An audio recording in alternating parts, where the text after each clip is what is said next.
ఇంకా అమ్మవారు పక్కనే బాలబ్రహ్మేశ్వర స్వామి కూడా ఉన్నారు. ఎందుకు ఆ పేరు వచ్చింది అని కనుక్కుంటే బ్రహ్మదేవుడు ఇక్కడ తపస్సు చేసిందంట సృష్టి శక్తి పెంచుకోవడం కోసం. అప్పుడు శివుడు బాల రూపంలో వచ్చి దర్శనం ఇచ్చాడంట. అప్పుడు బ్రహ్మదేవుడు ఇక్కడ నవలింగాలు ప్రతిష్ఠించారని చెప్తారు.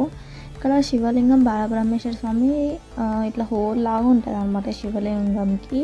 అది ఎందుకంటే నంది భక్తితో చూడకుండా ఆయన కాలు పెడితే అక్కడ హోల్ లాగా పడిందంట. ఆ హోల్ నుంచి ఇప్పటికి కూడా వాటర్ ఊరుతూ ఉంటాయి అన్నమాట. ఆ నీళ్ళు మనం తాగినా మన పైన వేసుకున్నా మన పాపాలన్నీ పోతాయని అక్కడ నమ్ముతారంట.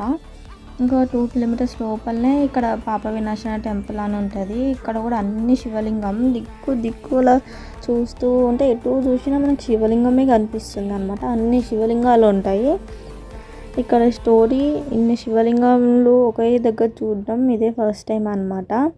నేను వెళ్ళింది ఇది సెకండ్ టైం. ఇంతకుముందుకు కూడా వెళ్ళాను, ఇంతకుముందు కూడా వీడియోస్ చూసాను, వెళ్ళి చూడకపోతే చూడండి. ఇంకా ఇక్కడ అమ్మవారు భద్రకాళి అమ్మవారు దర్శనం ఇస్తారు. ఇంకా ప్రతి శివలింగం దగ్గరికి వెళ్ళి దర్శనం చేసుకోండి. దాని లోపల లైట్స్ ఉండవు, కాకపోతే అంటే మొత్తం దీపాలు వెలుగుతూనే దర్శనం ఇస్తాయి అన్నమాట. ఇక్కడ ఆర్కిటెక్చర్ కానీ మొత్తం కట్టడాలు చాలా డిఫరెంట్గా ఉన్నాయి. ఇక్కడ అమ్మవారిని దర్శనం చేసుకుంటే మన పైన ఉన్న నరఘోష పోతుంది అని ఇక్కడ నమ్ముతారు.